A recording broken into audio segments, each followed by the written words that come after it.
Всем привет! Сегодня нас ожидает постройка большой коммунальной квартиры. Ну, не постройка, а обустройство большой коммунальной квартиры. И здесь есть все самое классическое, что я могла вообще вспомнить о такого типа постройках.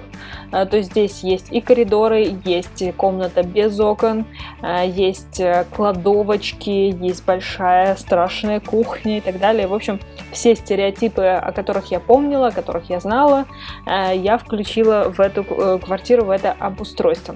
Итак, как вообще в принципе появляются коммунальные квартиры? Ну, раньше, по крайней мере, появлялись. Я надеюсь, что сейчас все-таки их стало гораздо меньше. Изначально коммунальные квартиры появились из-за того, что людей уплотняли, потому что было слишком много людей, слишком мало жилья. Людям таким образом просто давали жилье, как бы уплотняя существующие квартиры, которые были достаточно большие.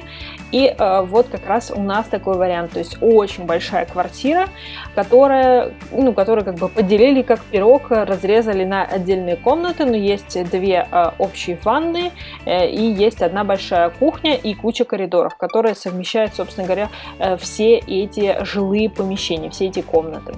И был, кстати, еще второй вариант, когда изначально дом строился под коммунальные квартиры, то есть это такие, вы поднимаетесь на этаж, и такой длинный коридор, комната, и в конце там кухня и места общего пользования. Такие, к сожалению, до сих пор сохранились, и еще часть людей живет в этих коммунальных квартирах. У нас, повторюсь, вариант из большой квартиры много маленьких. И я постаралась сделать прям такую аутентичную коммунальную квартиру, то есть кухня такая достаточно грязненькая, достаточно такая захламленная, то есть здесь я использовала только старые плиты, такие все потертые, старые холодильники, кучу умывальников, то есть в принципе кухня коммунальной квартиры отличается тем, что там достаточно, там несколько плит, несколько раковин, есть какие-то столы застеленные клееночкой, есть какие-то стулья, шкафчики, но все равно каждый житель имеет в своей комнате что-то еще, потому что, к сожалению, никто не застрахован от воровства из общего холодильника, поэтому эти холодильники есть, но каждый делит их по-своему, потому что на самом деле комнат получилось очень много. Я думала, на самом деле, сначала вообще их не заполню, потом начала придумывать историю для каждой комнаты, и меня было уже не остановить, и я поняла, что мне уже мало комнат. Но все равно, если посчитать по комнатам, то, конечно, холодильников мало, поэтому я практически каждому обитателю этих комнат поставила по маленькому хотя бы холодильничку в комнату, больше для удобства. Но в целом кухня — это такое общественное место, больше, просто кто-то там приходит, просто готовит и убегает оттуда. Кто-то, наоборот, там тусит, сидит, общается, потому что на коммунальной кухне обязательно кто-то есть. Хотя бы кто-то, но есть, потому что когда в одном помещении проживает очень много людей, как ни крути, вы где-то с кем-то пересекаетесь. Поэтому это такое больше, на самом деле, тусовочное место, но я постаралась сделать его достаточно таким обжитым, с кучей всякого барахла лишнего и так далее.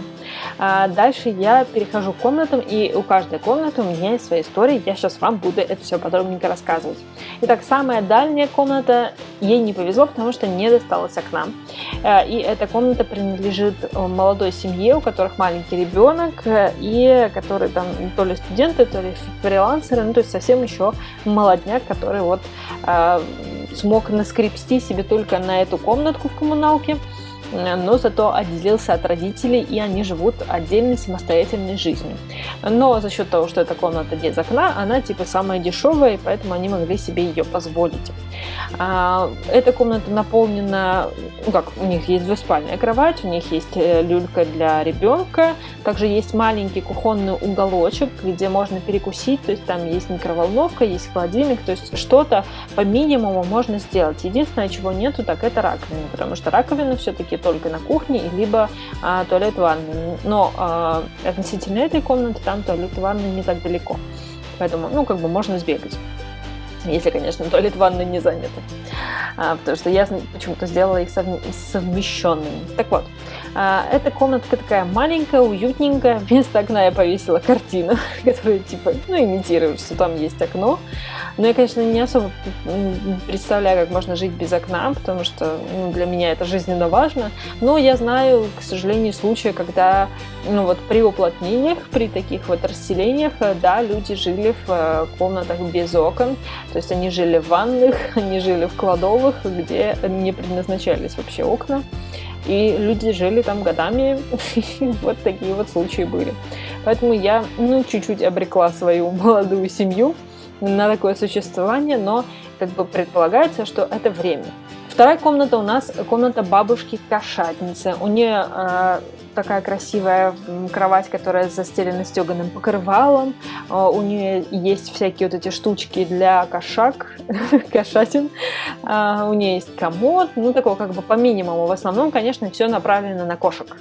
То есть все для них, для их комфорта, для их того, чтобы, в общем, они хорошо себя чувствовали, ели, спали и находились, в принципе, только в ее комнате. То есть, в принципе, коммунальная квартира, конечно, не предполагает наличие животных, и если они есть, то только в хозяйской комнате должны находиться, чтобы не мешать другим жителям.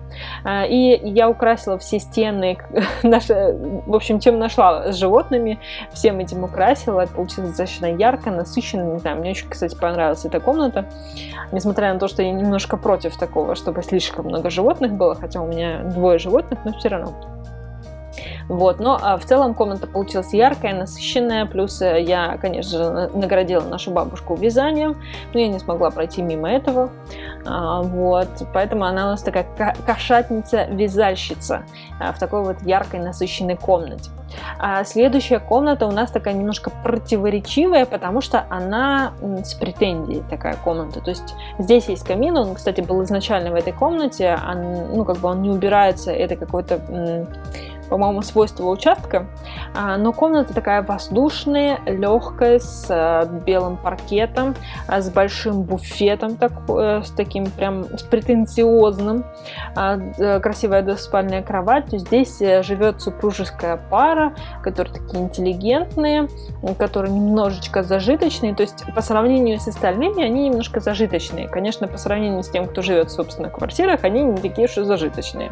Но они такие вот, говорю, с претензией на то, что они немножко лучше всех остальных, у них красивее комната, у них самая большая комната с большими окнами, с камином. В общем, они все такие мажоры среди тех, кто живет в этой квартире. И как такового кухонного уголка у них не особо есть, но у них есть достаточно большой стол обеденный по сравнению со всеми остальными, и у них, конечно, большое количество книг, то есть 2 больших книжных шкафа я им поставила, и буфет, который, мне кажется, очень хорошо дополняет эту комнату. Хотя, в целом, конечно, я им поставила холодильничек и микроволновку, самое-самое необходимое я, конечно, все-таки им поставила, потому что, не всегда хочется ходить на общую кухню для того, чтобы там себе бутерброд разогреть или еще что-то такое, что все равно хочется воспользоваться тем, что уже есть в комнате, если есть возможность. Потому что я жила в общежитии, я знаю, что такое, когда у вас есть что-то комфортное, удобное в комнате, чтобы не выбегать каждый раз на общую кухню. Так вот, следующая комната у нас, я уже не помню какая, вспомнила. Это у нас многодетная семья. Это тоже одна из самых больших комнат, то есть, по сравнению с предыдущей она немножко меньше, но по сравнению с остальными она немножко больше. Итак, у нас здесь живут мама, папа, школьник и тоддлер. То есть здесь 3 детей и родители живут. Я постаралась здесь максимум впихнуть, то есть чтобы они полностью могли себя обеспечивать. То есть у них как раз-таки самый большой кухонный уголок, повторюсь, без раковины, потому что она не предполагается все-таки здесь. Здесь есть рабочее место для школьников, правда, всего одно, думаю, они как-то поделят между собой. Шкаф, большой телевизор для того, чтобы дети могли отдыхать, смотреть мультики и так далее. Несколько комодов я постаралась вместить, я очень старалась, в общем, как получилось. Я их старалась вместить. У них есть кофеварка, у них есть микроволновка, у них есть большой холодильник, потому что, в принципе, когда семья большая, маленьким холодильником холодильником ты никак не обойдешься. Ну вот никак у тебя не получится, поэтому я поставила им большой холодильник. Вот. Много игрушек разбросала, потому что все-таки детей много. И вы знаете, как-то получилось достаточно комфортненько. То есть вроде бы много людей, много предметов, но достаточно так удобненько получилось. Плюс я еще сделала 2 внешних шкафа в коридоре и еще типа кладовки. Ну, это, в принципе, характерный момент для коммуналки, поэтому это добавляет такого антуражика.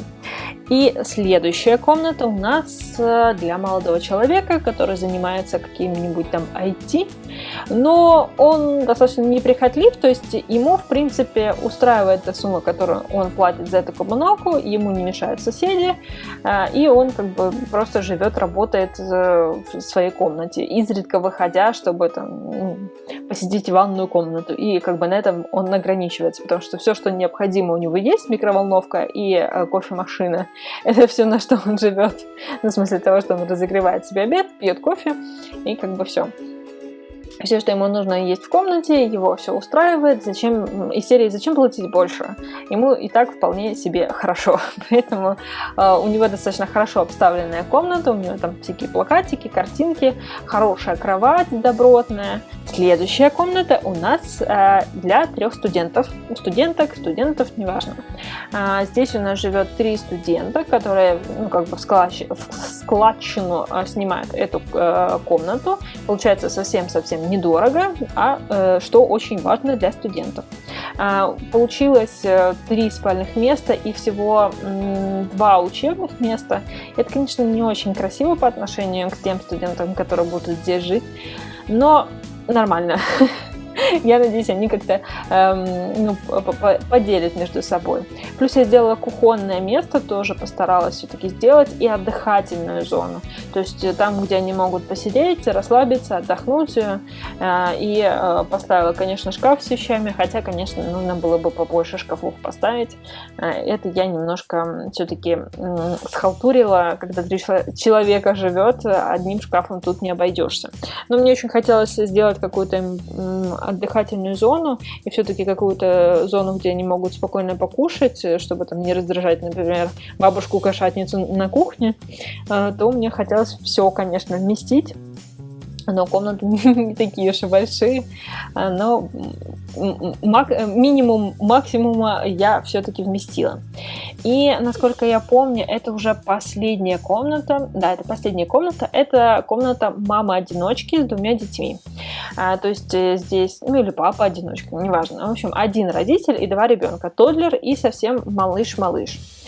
Здесь вся комната посвящена тому, чтобы обеспечить комфорт детям и чтобы все вместить, как бы, чтобы были вместительные шкафы, было где посидеть, было где поиграть. И я им тоже поставила большой холодильник, потому что, когда есть дети, лучше все-таки холодильник побольше, потому что все равно какие-то вещи нужно постоянно хранить. И это удобнее, если оно в комнате, чтобы можно было легко дать ребенку еду, плюс микроволновку поставила, чтобы можно было разогреть все, что необходимо. Вот. Поставила сначала, конечно, 2-спальную кровать, потому что, как-то это так мне казалось лучше, но потом, в общем, не вмещалось в все, что я хотела, потому что все равно, я думала, надо бы вместить большой шкаф, а нужно бы еще нужно был большой холодильник, в общем, это все не вмещалось, и я по итогу, сделала 1-спальную кровать, но зато поместились игрушки, поместилось все, что необходимо. Для жизни с детьми все поместилось. Только таким образом. Вот, поэтому, в принципе, получилось комфортненько, уютненько и достаточно функционально. Дальше я приступила к обустройству плюс-минус коридоров, которые там у меня есть. Я их немножко обжила какими-то досточками, потом цветочками, еще чем-то. Тоже максимально, минимально что-то там порасставляла. Конечно, коридоры не такие широкие, чтобы там сильно разгуляться. Но все-таки какое-то пространство я заняла. В принципе, сильно захламлять я их не хотела, но какой-то уют все-таки я добавила. И на этом все. В принципе, приятного просмотра. Подписывайтесь, ставьте лайк и можете предлагать свои варианты того, кто бы мог жить в этих комнатах в комментариях. И до следующих построек. Приятного просмотра.